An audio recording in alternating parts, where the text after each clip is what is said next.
মা যে পৃথিবীর সবথেকে বড় মিথ্যাবাদী তা আজকে প্রমাণ করে দেব।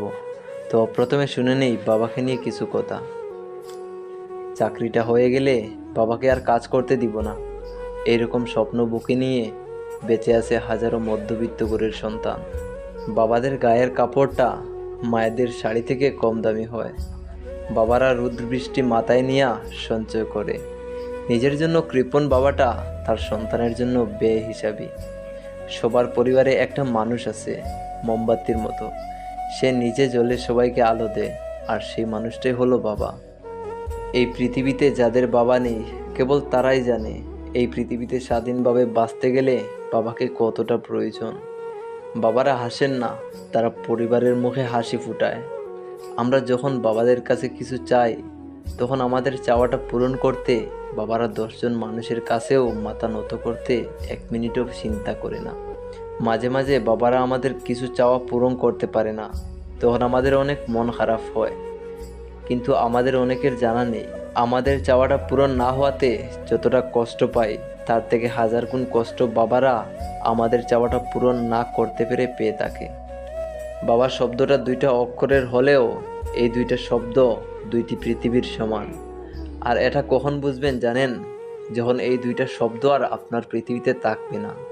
10 টাকা বাঁচাতে 2 কিলোমিটার পায়ে হেঁটে সন্তানের জন্য কিছু নিয়ে যাওয়া মানুষটার নামই হলো বাবা। বাবা মানে পরিচয়ের পতাকা, যার হাত ধরে হাঁটতে শেখা। বাবা হলো সেই মানুষটা যে সারাদিন কাজ করেও দিন শেষে হাসি মুখে বাড়ি ফিরে। পরিবারে অনেক অভাব অনটন থাকলেও বলবে, আমার ছেলেকে এটা বুঝতে দিও না। এই পৃথিবীতে বাবাই একমাত্র ব্যক্তি যে নিজের চেয়ে নিজের সন্তানকে এগিয়ে যেতে দেখতে চায়।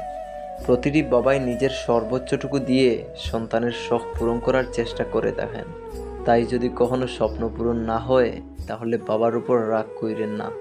বাবারা আমাদের পাশে খুব কম থাকেন, কারণ পরিবারের মুখে হাসি ফুটাতে নিজেই অনেক কিছু ত্যাগ করে দেন। বাবার গুরুত্ব কতটুকু সেই সন্তানেরাই জানে যারা কখনো তাদের বাবাকে দেখেনি। সবচেয়ে অসহায় সেই ছেলেগুলা যাদের বাবা মারা যাওয়ার আগে কোনো রোজগারের ব্যবস্থা হয়নি। যখন তুমি ছোট ছিলে তখন বাবা তোমাকে আনন্দ দেওয়ার জন্য নিজেই বাচ্চা বনে যেত। দুনিয়ার সব মায়েরা মিথ্যাবাদী হয়, সব মায়েরা মিথ্যা কথা কয়। কারণ জানো, পাতিলে ভাত না থাকলে বলবে তার খিদে নেই। মায়েরা নিজের কষ্ট বুকের মধ্যে চেপে রেখে বাহির থেকে এমন একটা ভাব দেখাবে যে সে খুব সুখে আছে। এরা মিথ্যাবাদী ছাড়া আর কি হতে পারে?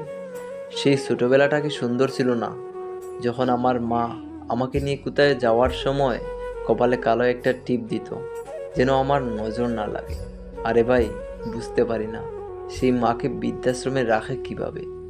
যেই মা সন্তান বাড়িতে না আসা পর্যন্ত ঘুমায় না, সন্তানের জন্য রাস্তার দিকে চেয়ে থাকে, সেই মাকে কিভাবে ভুলে যায় সন্তানেরা। যেই মা তোমায় দুনিয়া দেখালো সেই মায়ের সাথে কিভাবে খারাপ আচরণ করো। যে মা নিজে না খেয়ে তোমার জন্য রেখে দিত, সেই মাকে রেখে কিভাবে খাও। যে মা রবের কাছে তার ভালো না চেয়ে তোমার ভালো চাইতো, সেই মায়ের সাথে কিভাবে খারাপ ব্যবহার করো। ছোটবেলায় যে মা তোমাকে রেখে একলা ঘুমাতো না, আজ সেই মাকে বৃদ্ধাশ্রমে রেখে কিভাবে বাড়িতে ঘুমাও তুমি। আমি সেদিনই বুঝতে পেরেছিলাম যখন আমি অসুস্থ হয়েছিলাম এবং আমার মাথাটা মায়ের কুলে রেখেছিলাম। বুঝতে পেরেছিলাম মায়ের কুলটা কত বড় জিনিস। জীবনটা তখনই সুন্দর ছিল, ছোটবেলায় যখন মা ঘুরে বসি নিজের হাতে খাইয়ে দিত। একবার একটা ছেলে তার মাকে বৃদ্ধাশ্রমে রেখে বাড়ি ফিরছিল। বৃদ্ধাশ্রম থেকেও তার মা বলল, সাবধানে যাস বাবা। একমাত্র মাই পারে তার সন্তানকে নিঃস্বার্থভাবে ভালোবাসতে। কোথাও থেকে বাড়ি ফিরে সর্বপ্রথম মাকে ডাক দিই। হতে পারে মায়ের সাথে কোনো কাজ নেই, তবুও মাকে দেখার পরে আলাদা একটা শান্তি আসে মনে। রবের কাছে একটাই প্রার্থনা, মা ছাড়া যেন কোনো গড় না হয়, আর কোনো মা যেন গড়হীন না হয়। সো ভিডিওটা ভালো লাগলে একটা লাইক দেবেন, কারণ আপনার একটা লাইক আমাকে পরবর্তী ভিডিও বানাতে উৎসাহ যোগায়। ধন্যবাদ, সুখে থাকবেন।